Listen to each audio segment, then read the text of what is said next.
Atacas a Abraham Mendieta por ser extranjero cuando tú eres extranjero. No, yo no soy extranjero. No, yo soy mexicano porque yo elegí ser mexicano. ¿Sí? Desde él llegó hace 4 años a México. Yo llegué a México hace 65 años. Yo soy mexicano desde hace 50 años. Medio siglo.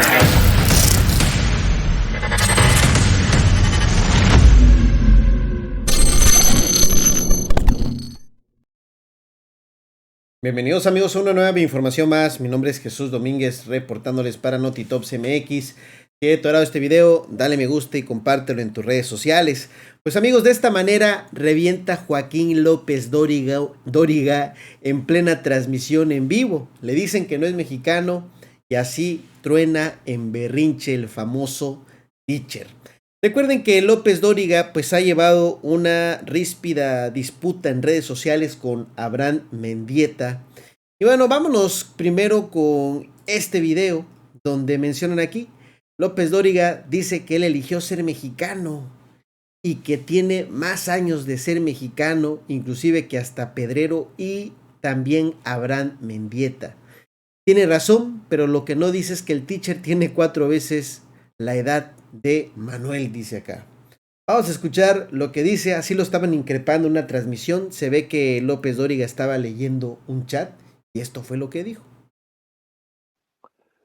Manuel Pedrero dice, oye Joaquín, ¿por qué primero atacas a Abraham Mendieta por ser extranjero cuando tú eres extranjero? No, yo no soy extranjero. No, yo soy mexicano porque yo elegí ser mexicano. ¿Sí? Desde él llegó hace 4 años a México. Yo llegué a México hace 65 años. Yo soy mexicano desde hace 50 años. Medio siglo de ser mexicano porque elegí ser mexicano. Así que no nos comparemos, por favor, ¿sí? Y entonces nada más le digo a Manuel Pedrero, yo no soy un extranjero. Yo llevo más años de mexicano que tú, Manuel Pedrero. Y porque tuve un privilegio que tú, Manuel Pedrero, no tuviste. Tuve el privilegio de poder elegir ser mexicano. Porque a ti ni te preguntaron, Pedrero. Bueno, sí, a ver si pones atención, Pedrero. Bueno, pues así se enganchó inclusive en el chat en vivo que tenía en su transmisión Joaquín López Dóriga. Yo creo que debería de asistir a unos cursos de asertividad. Y bueno, pues de esta manera le dio tremendo periodicazo en el hocico a Abraham Mendieta López Dóriga. Esta información estuvo circulando el día de ayer por diversas redes sociales. Eh, Creo que había comenzado con un tuit el 14 de mayo, donde Joaquín López Dóriga estaba compartiendo esta fake news. Dice, última hora, Ricardo Peralta renuncia a la subsecretaría de gobierno. Más información en López Dóriga, dice, ¿no? Obviamente Ricardo Peralta salió a contestarle a López Dóriga. Falso que haya renunciado a la CEGOP, me encuentro en aislamiento por estar positivo a COVID. Continúo con mi actividad laboral a distancia. Y aquí es donde salió Abraham Mendieta a decir, es deleznable que López Dóriga aproveche el positivo en COVID-19 del subsecretario Peralta para inventarle una renuncia. Más allá de que las fuentes del teacher en el gobierno ya no son tan creíbles, yo creo que esta vez sí hubo dolo, carroña, necropolítica. Pues esto encendió obviamente a López Dóriga y ahí empezaron a darse de tuitazos. También López Dóriga se había agarrado tuitazos con Epigmenio Ibarra. Y bueno, pues Epigmenio Ibarra, Abraham Mendieta, pues que están del lado de la cuarta transformación, pues se lo barrieron de calle al teacher. Dice aquí más comentarios de esta ríspida, vamos a decir, discusión o debate en Twitter. Dice aquí Abraham Mendieta, lo digo con mucho gusto, aunque López Dóriga se escandalice. López Obrador ha hecho más por la libertad de expresión y de prensa en una mañanera que tú en toda tu vida, Joaquín, le dice, ¿no? Y pues aquí sale Joaquín respondiéndole a Abraham Mendieta. Dice, este también tiene otros datos y eso que viene desde el reino de España que tanto aborrece López Obrador. Y bueno, pues Abraham Mendieta, pues al parecer es español, es vasco, al igual que Joaquín López Dóriga, y por eso Abraham Mendieta le salió a decir, yo soy más mexicano que López Dóriga, porque aunque los dos nacimos en Madrid, yo no me hice multimillonario mintiéndole al país que me acogió. Dice, primero me ataca y luego sale a llorar, que lo perseguimos. Se acabó la época en la que los extorsionadores como tú atacaban sin derecho a réplica. En las redes seguiremos exponiendo tus mentiras. Y bueno, ahí está, ¿no? Inclusive ahora Mendieta pone, me bloqueó Dóriga Chayotero justo después de atacarme. El síndrome de abstinencia por falta de chayote los está volviendo locos. Y podemos ver ahí que López Dóriga pues habría bloqueado a Abraham Mendieta. Una disculpa, ¿no? Vemos acá, dice, al menos Abraham Mendieta nunca se ha tomado ninguna foto con Salinas, Cedillo, ni Peña Nieto. Y ahí los podemos ver, miren, López Dóriga con Salinas, con Cedillo y con Peña Nieto. Dice, ya desde 1985 Joaquín López Dóriga se dedicaba a la desinformación, seguir órdenes, pagos millonarios desde las más altas esferas, oposición moralmente derrotada. Bueno, me gustaría poner este video, pero pues puede tener derechos de autor, ¿no?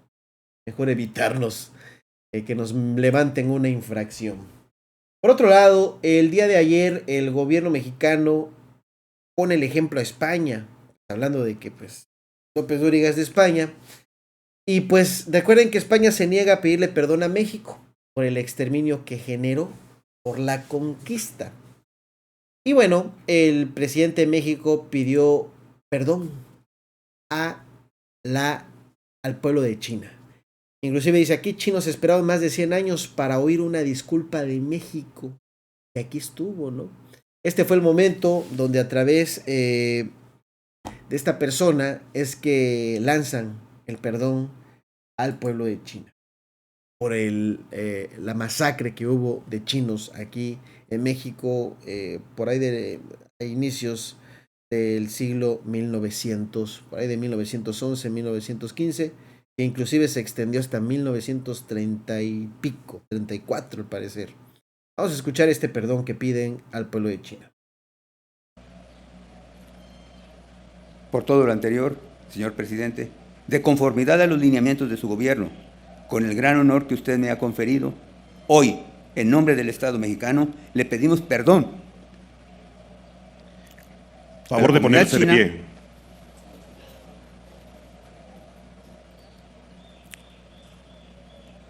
Hoy, en nombre del Estado mexicano, le pedimos perdón a la comunidad china en México por los agravios cometidos en su contra a lo largo de nuestra historia. Señor presidente, le agradezco profundamente este acto que lo enaltece y le da sentido a sus acciones de gobierno. Muchas gracias.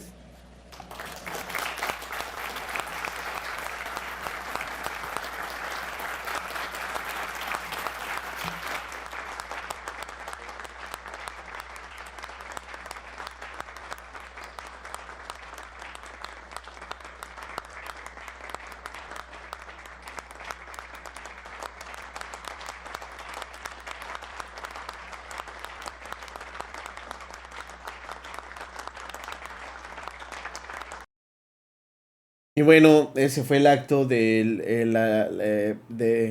pues, donde se pide perdón al pueblo de China. Inclusive se entregaron el árbol de vida, de la vida, ¿no? Pues un obsequio, ¿no? Que le da México a China y un reconocimiento donde se hizo este acto de reconciliación.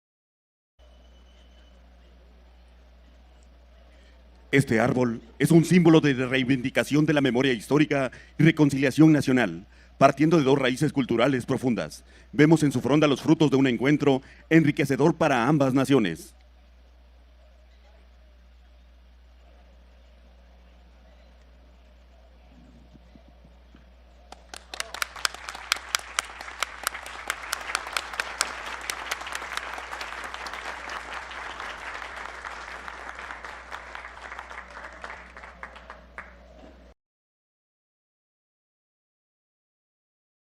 Pues ahí está, ¿no? Le dan bueno, iba a decir regalo, ¿no? Pero este ofrecimiento, esta ofrenda, no sé cómo llamarle, este reconocimiento, ¿no? Inclusive se mencionaba, ¿no? de ahí de Francisco Madero, por una parte de la historia, ¿no? Donde dicen que había asesinado a 303 chinos en Torreón, no precisamente él, el ejército de Madero. Y entre 1915 y 1916, por órdenes de Pancho Villa, asesinaron a otros 330 chinos en Chihuahua. 4.000 chinos mueren de hambre y enfermedad en el campo de concentración de la isla María Magdalena entre 1918 y 1934. Lo que sí es cierto es de que esta campaña anti-china o anti-asiática había en toda América, ¿eh? Y pues esto fue un movimiento xenofóbico que se desarrolló en México y también en Estados Unidos y en otras partes del continente americano en contra de todo tipo de grupos orientales, pero en específico eran chinos y japoneses. Se dio entre el año 1911 y 1934. Pero si de algo abona de por qué le achacan a Pancho Villa, a Madero, pues estas, vamos a decir, estas muertes de estas vidas de estas personas de origen asiático, hay una parte, una fracción que me encontré por acá. Decía así: la madrugada del 15 de mayo llegaron a Torreón unos 2.000 soldados de las fuerzas leales de Francisco y Madero, iniciador del movimiento revolucionario. Se habían topado con miembros del ejército federal, es decir, con los soldados o el ejército de Porfirio Díaz. Ambos, vamos a decir, adversarios, enemigos, los soldados de Madero y los soldados los soldados del movimiento revolucionario de Madero con el ejército de Porfirio Díaz, quienes custodiaban la ciudad. Durante varias horas no hubo gobierno en la ciudad de Torreón porque se dio una violencia extrema. Ahora, ¿qué tiene que ver esto con los chinos? Bueno, las investigaciones sobre el inicio de la masacre coinciden en que decenas de vecinos saquearon los comercios de la ciudad, especialmente de la comunidad china. Los agresores acusaron de aliarse con las fuerzas de Porfirio Díaz, es decir, pensaron que los chinos se habían aliado con las fuerzas de Porfirio Díaz, obviamente adversarios del ejército de Madero, porque aparentemente los soldados federales, soldados de Porfirio Díaz, disparaban desde comercios y casas de los ciudadanos asiáticos. Nunca se comprobó la versión, lo único claro es que en pocos minutos el saqueo se convirtió en violencia extrema contra los chinos. Dice aquí el historiador Marco Antonio Pérez Jiménez documentó que la turba asesinó con saña a las víctimas sin importar que entre ellas hubieran adolescentes, niños y mujeres. No fue parte de la batalla por controlar la ciudad. Hay una agresión más allá de la simple lucha. La acusación fue que defendieron junto con los porfiristas la plaza de Torreón, o sea, los chinos con los porfiristas. Con eso justificaron ir contra ellos. Pero la forma del asesinato revela un odio que va mucho más allá de la lucha de una cuestión de guerra. Y bueno, entonces, inclusive habían leyes, ¿no? En Sonora, por ejemplo, esto habría implicado que los chinos no podían vender comestibles, se prohibía la entrada de chinos a restaurantes y a museos, se prohibían los matrimonios entre mexicanos y chinos, los chinos no podían salir de los barrios después de las 12 o al mediodía, y se prohibía a los chinos acceder a los puestos públicos. Inclusive esto también pues habría tomado fuerza o influencia por el movimiento antichino de Sonora, que tuvo influencia nacional porque el entonces presidente de México, Marco Elías Calles, pues era sonorense, ¿no? Y pues bueno, nada más que quede ahí ese dato de antecedente.